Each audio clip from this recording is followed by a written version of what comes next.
Nepal HD television अब तपाईँ सँगसँगै।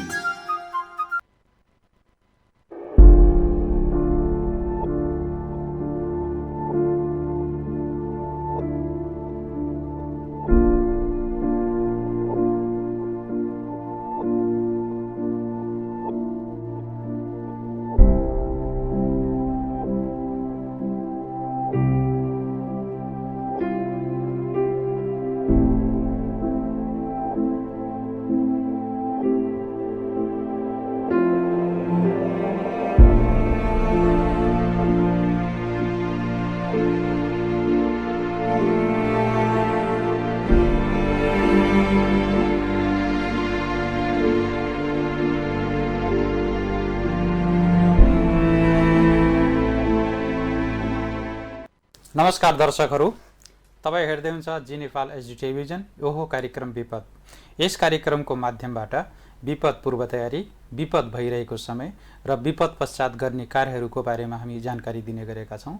यसैगरी विपदको समयमा अन्य सरोकारवाला निकायहरूले विपद सम्बन्धी के कस्ता गतिविधि गर्दै गर्नुभएको छ त्यसको बारेमा पनि आम जनमानसमा हामी जानकारी दिने गरेका छौँ।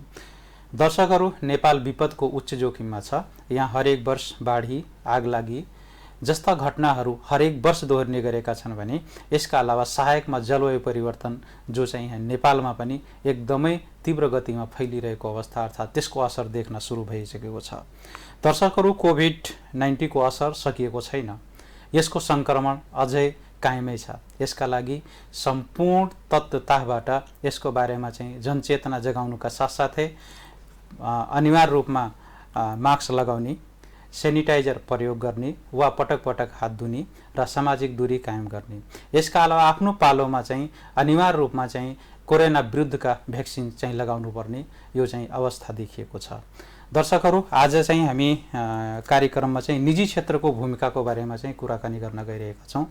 आज हामीसँग नेपालगञ्ज उद्योग व्यापार सङ्घका महासचिव चिरञ्जीव ओलीजी हुनुहुन्छ र उहाँसँग हामी निजी क्षेत्रले विपदको समयमा के कस्ता गतिविधि गरिरहेको छ र आम जनमानसले कसरी सहयोग गर्छ भन्ने सन्दर्भमा चाहिँ हामी कुरा गर्छौँ। कार्यक्रममा यहाँलाई स्वागत छ ओलीजी। धन्यवाद। कोभिडको असर त सकिएको छैन, अझै पनि भइरहेको छ। जब चाहिँ नेपालगञ्जमा वा नेपालमै एउटा कोभिडको पुरै प्रभाव देखिएको थियो त्यो बेला उद्योग व्यापार सङ्घले के कस्ता गतिविधि गरेको थियो, खास गरी विपदलाई हामी जोड्दाखेरि?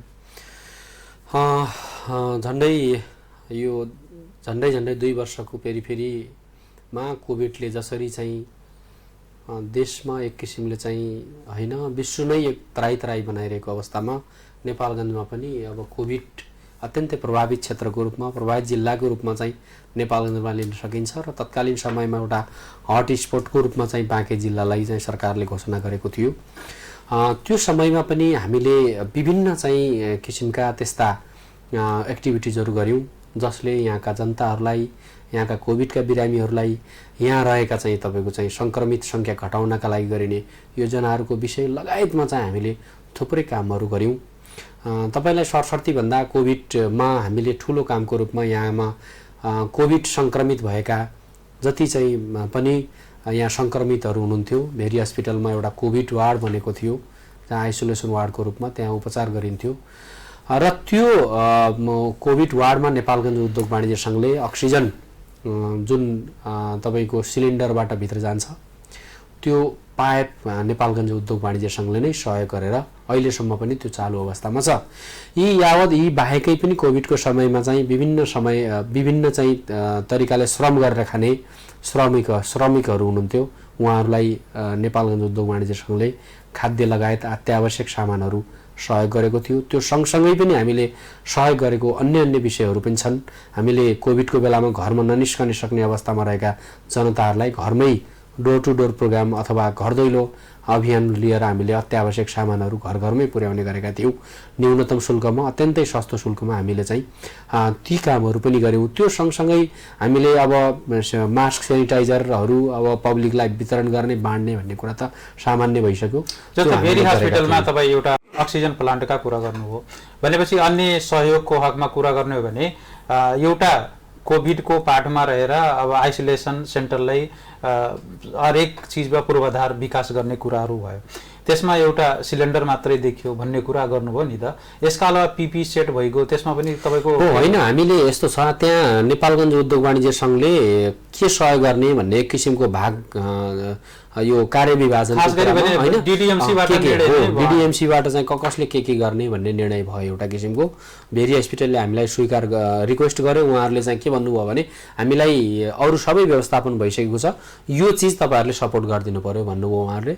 हामीले त्यही अनुसार चाहिँ त्यो चिज हामीले अथवा त्यो वस्तु त्यो सामान हामीले किनेर उहाँहरूलाई दियौँ। अब कोभिडको समयमा भनौँ नि विश्व नै त्रायमान भयो।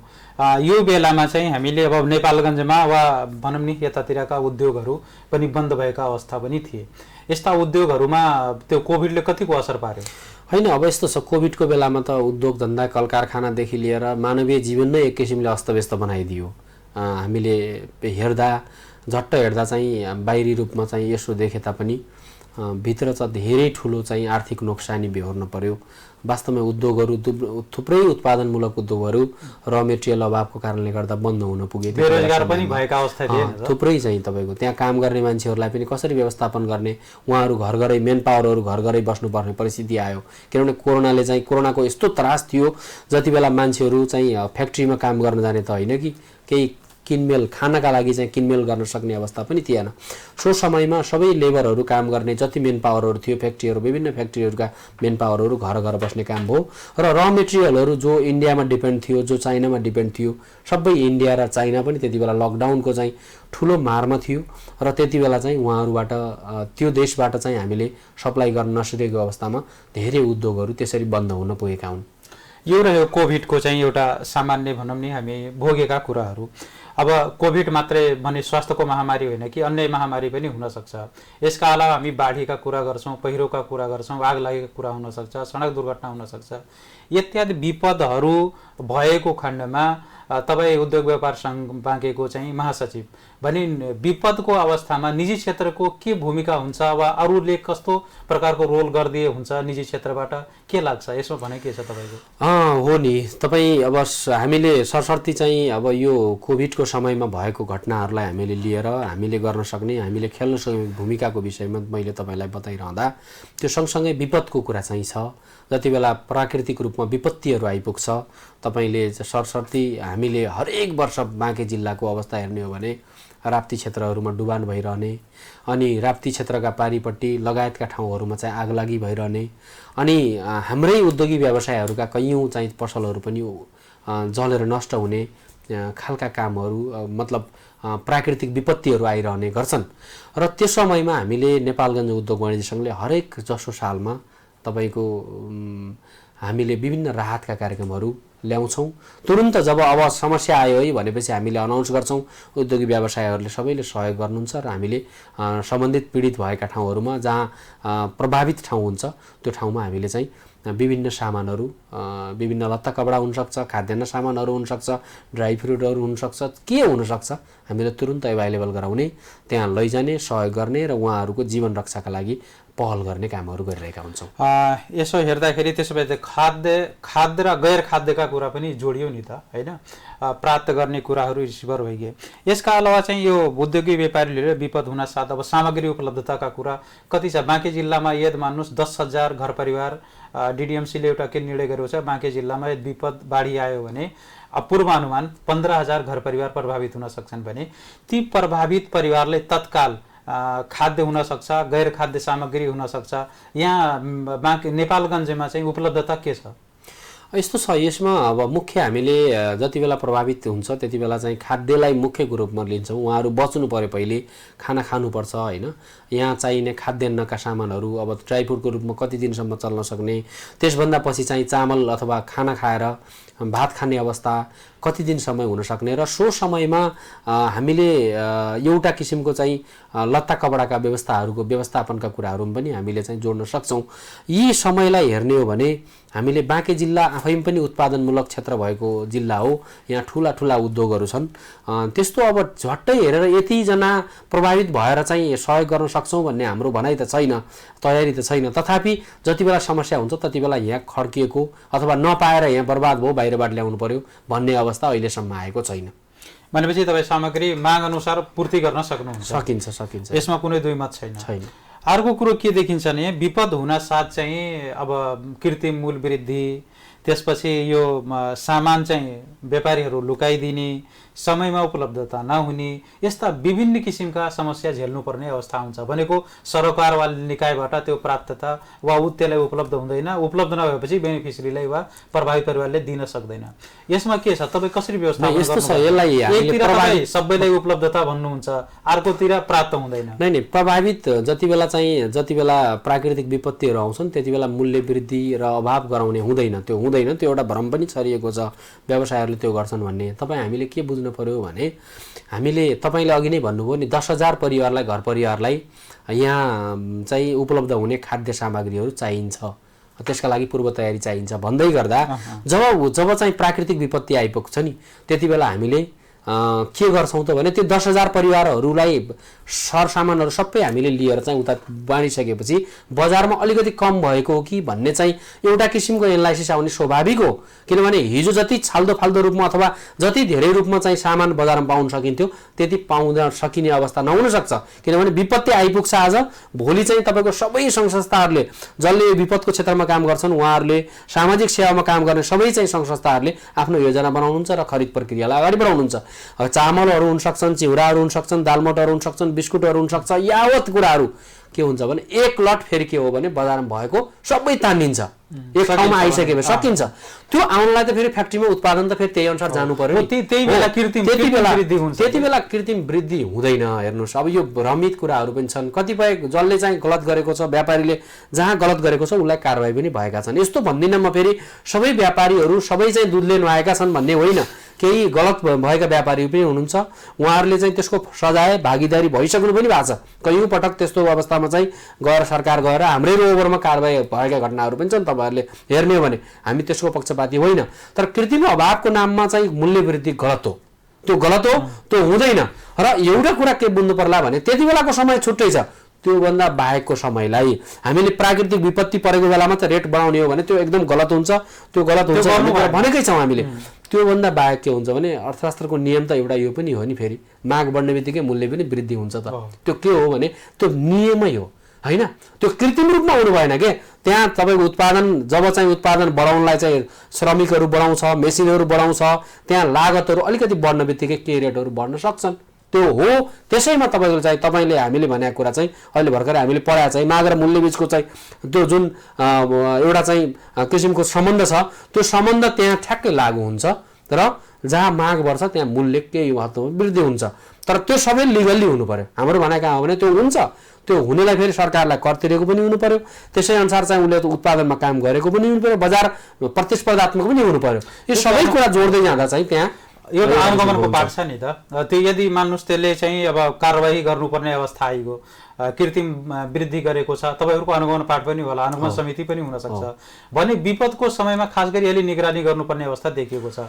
अब यसमा एउटा के देख्यो मैले, यो भनौँ नि साथीहरूबाट र न्युजमा चाहिँ के देखिन्छ भने बिल पनि प्राप्त नहुने, सानो आइटमहरू के भन्छन् भने यो त प्यान नम्बर बिल भए पनि उसलाई भ्याट बिल भन्ने पनि भरम फैलाएको हुन्छ, बिल उपलब्धता नहुने र अनुगमनको पाठले अलिकता कमजोर जस्तो देखिएन त बाँकी जिल्लामा? होइन, यस्तो छ, यो बाँकी जिल्लामा मात्रै हो नि, देशभरिकै समस्या हो, कतै न कतै देशकै समस्या हो। तर तपाईँले एउटा यो पनि हेर्नुपर्छ, आजभन्दा 5 वर्ष पहिलेको अवस्था के थियो, आजको अवस्था के छ, इम्प्रुभमेन्ट कहाँ पुगेको छ। हिजो चाहिँ तपाईँ के थियो, अहिले तपाईँले चाहिँ कसैले बिल दिन्न भन्न सक्दैन। आजभन्दा 10 वर्ष पहिले तपाईँले बिल नदिएर पनि कति काम भएको थिए। तपाईँले भनेको कुरा यहाँ पनि चाहिँ तपाईँले भन्नुभयो बिल नपाइने भन्ने, बिल नपाइने भन्ने हुँदैन। बिल दिनुपर्छ, जसले दिने त्यो गलत छ, त्यो कारबाहीको भागीदार हुन्छ। जसले जुन व्यापारीले बिल दिँदैन, होइन, त्यो बिल अनुसारको चाहिँ तपाईँको सामान लिए अनुसार उसले कम्प्लिटली बिल दिनुपर्छ। यदि दिँदैन भने त्यो कारबाहीको भागीदार हुनुपर्छ। हामी त्यस्ता मान्छेलाई समर्थन गर्न लाग्दैनौँ। अब विपदको समयमा एउटा इमर्जेन्सी फन्ड भन्छ, होइन, आपतकालीन कोषहरू वा त्यस्तो तपाईँको उद्योग व्यापार सङ्घमा आपतकालीन कोष व्यवस्थापन, फोकल पर्सनको व्यवस्था, त्यसको के छ, के प्रवर्धन छ? होइन, यस्तो छ, अब यो के हो भने हामी नेपालगञ्ज उद्योग वाणिज्य सङ्घमा आपतकालीन रूपमा प्रयोग गर्न मिल्ने गरेर फन्ड पनि क्रिएटहरू गरेका छौँ हामीले चाहिँ। जस्तो हामीले अस्ति भर्खरै कोभिड फन्डको रूपमा कोभिड फन्ड बनायौँ र त्यो चाहिँ तपाईँको कोभिड भरिलाई त्यो फन्डले काम गर्यो। हामीले जहाँ जहाँबाट सहयोग गर्ने थियो। किनभने नेपालगञ्ज उद्योग वाणिज्य सङ्घमा त कतै सरकारी फन्ड आएर पनि चल्ने होइन, हामी व्यवसायले नै कतै चाहियो ल आज चाहिँ अस्ति भर्खरै तपाईँलाई बताउँछु म, आजभन्दा 5-7 महिना अगाडि चाहिँ नरैनापुरमै चाहिँ तपाईँ आगलागी भएको थियो। त्यो आगलागी हुँदाखेरि त्यहाँ घरहरू धेरै नष्ट भएको थिए।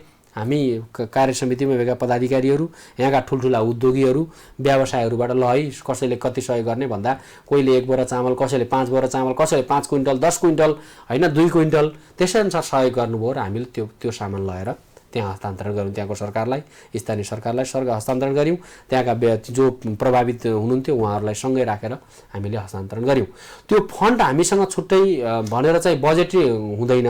फन्ड हामीले बनाएका छौँ। विपद व्यवस्थापन समिति पनि छ हाम्रो उद्योग वाणिज्य सङ्घ अन्तर्गत, त्यसको संयोजक हाम्रो कार्य समितिको सदस्य पनि हुनुहुन्छ। जब समस्या पर्छ तब तुरुन्तै त्यो एक्टिभ हुन्छ, र एउटा चलायमान हाम्रो नेटवर्क ठुलो नेटवर्क छ। नेपालगञ्ज उद्योग वाणिज्य सङ्घको नेटवर्क त्यस्तो नेटवर्क छ जुन नेटवर्कले चाहिँ तपाईँको तुरुन्तै 1 दिनभित्र 2 दिनभित्रमा हामीले चाहिँ 100 क्विन्टल अथवा 20 क्विन्टल हामीले चाहिँ तपाईँको चाहिँ खाद्य सामग्रीहरू कलेक्सन गर्न सक्छौँ, गरेका छौँ पनि। त्यो फेरि एउटा खाद्य त गैर खाद्यका जस्तै भाँडा बर्तन लत्ता कपडा तिरपाल बाल्टिनमा कुरा आउँछ नि त, त्यो खाद्यान्न मात्रै दिएर त भएन नि, त्यसको साथमा पकाउने अन्य सामग्री पनि बन्दोबस्तीका सामग्री पनि दिनुपर्छ।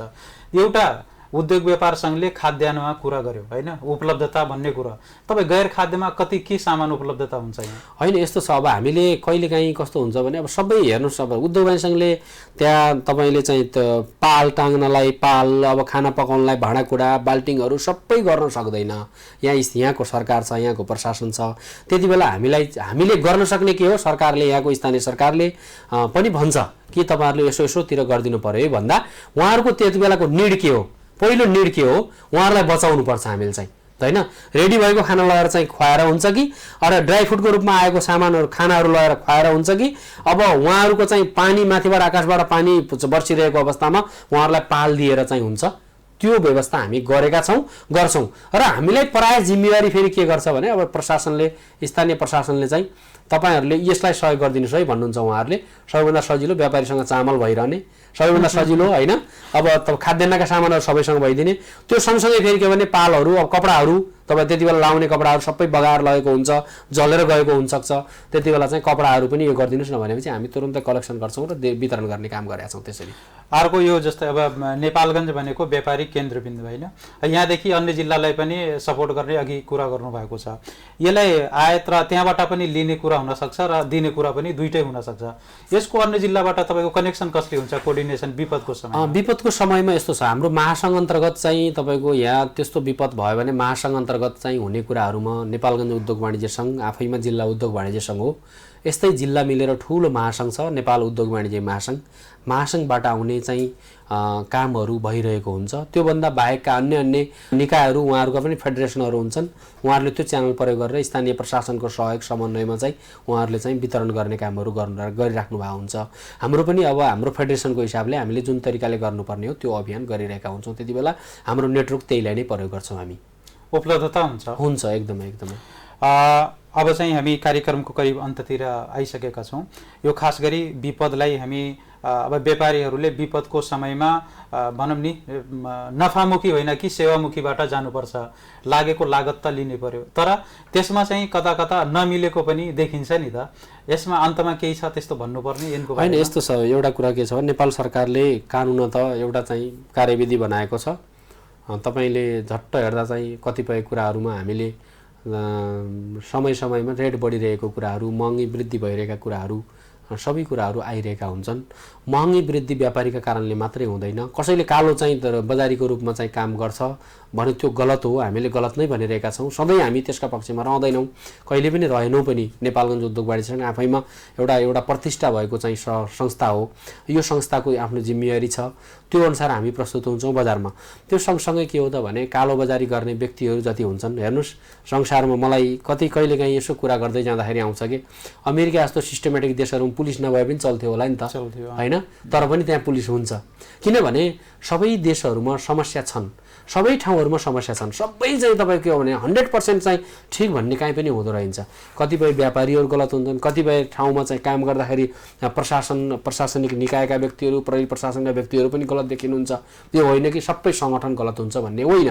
त्यो के हो भने त्यसकारणले गर्दा कृत्रिम अभावका कारणले गर्दा गरिने मूल्य वृद्धिहरूमा चाहिँ गम्भीर चासो सरकारको हुन्छ, सरकारले पनि अनुगमन गरिरहेको हुन्छ। त्यसमा हामीले कहीँ अवरोध पुर्याउँदैनौँ। यदि अवरोध पुर्याउने परिस्थिति आयो भने हामीले त्यसका सारा डिटेल चाहिँ लिएर मात्रै के हो परिस्थिति, साँच्चै अन्यायमा परेको भने व्यापारीको पक्षमा बोल्छौँ, होइन भने हामीले कहिले पनि चाहिँ तपाईँको अहिलेसम्म आजसम्म तपाईँलाई भन्दा चाहिँ हामी त्यो गलत गर्ने व्यापारीको पक्षमा स्टेटमेन्ट जारी गरेको तपाईँले घटनाक्रम अहिलेसम्म सुन्नुभएको पनि छैन होला। हामी त्यो गर्दैनौँ, पटक्कै गर्दैनौँ। हो के भने कहिलेकाहीँ चाहिँ जानी नजानी गरेका हुन्छन् गल्तीहरू, ती गल्तीहरूलाई सुध्रिने मौका पनि दिनुपर्छ भन्छौँ हामीले। र सुधार्नलाई थोरै धेरै उनीहरूलाई चाहिँ के पनिसमेन्ट स्वरूप चाहिँ हामीले कति जरिमाना गर्ने अथवा उसलाई अब सुध्रिने मौकाका लागि चाहिँ फेरि मोनिटरिङ गर्दा नहुने हिसाबले चाहिँ के गर्न सकिन्छ गरौँ। एकैचोटि चाहिँ हामीले ठुलो कारवाही गर्दा चाहिँ व्यापारी पनि व्यापारी हुन्छ। कहिलेकाहीँ हामीले चाहेको कुरा हामीले झट्ट हेर्दा चाहिँ यो कालोबजारी हो भने तापनि त्यो व्यापारीले पनि खरिद गर्दै गर्दा महँगै देखिन्छ। तपाईँले प्रमाणहरू देखिन्छन्, उसले लिएका अनुगमनकै क्रममा जाने हो भने एकदमै विपदको समयमा त्यो लाग्छौँ। त्यो सँगसँगै फेरि अर्को के त हो भने विपद बाहेकका समयमा पनि कालोबजारी गर्ने भन्ने खालका आरोपहरू आउँछन् बजारमा। त्यो त्यति जायज हुँदैन भन्ने लाग्छ मलाई चाहिँ। हो कतिले हुन्छ त्यसलाई कारबाही गरौँ, लागौँ, देशको अर्थतन्त्रलाई बनाउनलाई नै यहीँका व्यापारीलाई लागेर सिस्टममा ल्याउँ, स्वदेशी उत्पादनलाई चाहिँ तपाईँको खरिद गर्ने प्रक्रियालाई अगाडि बढाउँ भनेर म भन्छु भन्न लाग्छ मलाई चाहिँ, होइन। अब अन्तमा यो विपदको समयमा जस्तै व्यापारीहरूको एउटा सङ्गठन छ, कोअर्डिनेसन गरेर सहयोग गरिरहेको हुन्छ आम पब्लिकलाई। खास विपदको समयमा अन्तमा केही त्यस्ता कुरा जो चाहिँ तपाईँले व्यापारीले पनि सहयोग गरिदिउन्, तपाईँले पनि सहयोग गरिदिउन्, आम पब्लिकले पनि सहयोग गरिदिउन्, के कुरामा चाहिँ तपाईँले सहजता आउँछ? छोटो 1 मिनटमा सक्ने गरी म तपाईँलाई एकदम भन्छु, विपद सबैलाई आइपर्ने कुरा हो। विपदका लागि कसैलाई पनि लेखेर यो तँलाई हुँदैन। मान्छे एकचोटि जन्मेपछि मर्छ नै कोही पनि मान्छे, होइन। कोही कसरी मर्छ, कोही कसरी मर्छ, कोही तुरुन्तै एक्सिडेन्ट भएर मर्छ, कोही कालगतिले मर्छ। तपाईँ हामीलाई सबैलाई थाहा छ। विपदको बेलामा सबैले सहयोगी भावना राख्नुपर्छ। तपाईँ हामी सबैले सहयोगी जो चाहिँ त्यति बेला अत्यन्तै प्रभावित हुन्छ त्यो मान्छेलाई हामीले सहयोग गर्नलाई प्लानिङ गर्नुपर्छ, योजनाबद्ध तरिकाले जानुपर्छ। तपाईँ हाम्रा चाहिँ छाती फुल्लाएर के कसरी सहयोग गर्न सकिन्छ, आर्थिक रूपमा, भौतिक रूपमा, अन्य के उपस्थितिमा चाहिँ हामी गर्न सक्छौँ त्यो कुरालाई चाहिँ सुनिश्चित गर्नतर्फ लाग्नुपर्छ। सबै उद्योग व्यवसायमा मेरो अनुरोध छ एउटा कुरा। दोस्रो कुरा, म राष्ट्रिय अर्थतन्त्र बनाउनुपर्छ र राष्ट्रिय उत्पादनलाई वृद्धि गरेर चाहिँ यहीको उत्पादनलाई चाहिँ प्रयोग गरेर देश बनाउनुपर्छ भन्ने व्यापारिक सङ्गठनको चाहिँ छाता सङ्गठनको महासचिवको जिम्मेवारको हिसाबले म सबै आदरणीय दर्शकहरूलाई, तपाईँको टेलिभिजनका सबै चाहिँ दर्शकहरूलाई म के भन्न चाहन्छु भने हामी स्वदेशी उत्पादनलाई नै किनमेल गरौँ। जहाँ समस्या छ यही लडौँ। जसले समस्या गराउँछ, जसले चाहिँ महँगो रेट लिन्छ, जसले यहाँ गलत गरिरहेछ त्यसलाई कारबाही गर्नलाई चाहिँ लागौँ। तपाईँहरू पनि त्यस्ता सूचनाहरू छन् भने भन्नुहोस्, कसैले गलत गरिरहेछ, कालोबजारी गरिरहेछ, कृत्रिम अभाव गरिरहेछ, रेट महँगो लिएको छ, होइन। यी सबै जति छन् हामीलाई खबर गर्नुहोस्, प्रशासनलाई खबर गर्नुहोस्, प्रहरीलाई गर्नुहोस्, त्यसलाई कारबाही गरौँ। तर एउटा व्यक्ति, दुईटा व्यक्तिले गलत गरिदिए त्यो सिङ्गो अर्थतन्त्र, यहाँका उद्योगी व्यवसायहरू गलत हुँदैनन्।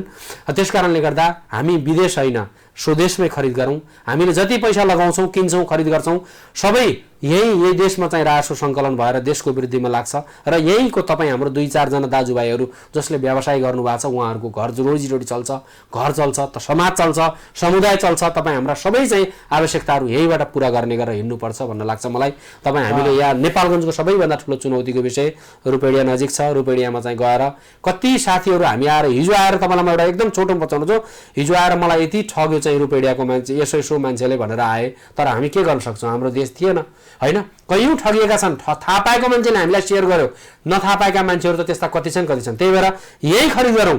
त्यसका लागि के गर्नुपर्छ? हामी तयार छौँ। हामीलाई भन्नु पर्यो तपाईँलाई समस्या कहाँ छ भनेर, तर राष्ट्रिय अर्थतन्त्रलाई नै बनाउनुपर्छ। यही देशका उद्योग व्यवसायलाई बनाएर तपाईँ बन्नुहुन्छ, तपाईँको पनि भावी सन्तति भोलि व्यापारी हुन सक्छन्। त्यसकारणले गर्दा मेरो एकदमै आग्रह छ, अनुरोध छ सबै आदरणीय दर्शक महानुभावहरूमा, स्वदेशी उत्पादन प्रयोग गरौँ, स्वदेशमै कर तिरेको सामान खरिद गरौँ, विदेशमा होइन। धन्यवाद भन्न चाहन्छु म। धन्यवाद समय दिनुभएकोमा। धन्यवाद। दर्शकहरू, आज हामी नेपालगञ्ज उद्योग व्यापार सङ्घका महासचिव चिरञ्जीव ओलीजीसँग कुरा गऱ्यौँ। उहाँले विपदको समयमा सङ्गठित रूपमा व्यापारीहरूले सहयोग गरिदिनुपर्छ र आम पब्लिकले चाहिँ सहयोग पाउनुपर्छ भन्ने उहाँको धारणा रह्यो। यस कार्यक्रम हेरेर हामीलाई केही थप सुझाव छ भने दिनुहोला। सम्पूर्ण टिमलाई बिदा दिनुहोस्। नमस्कार।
जी नेपाल एचडी टेलिभिजन अब तपाईँ सँगसँगै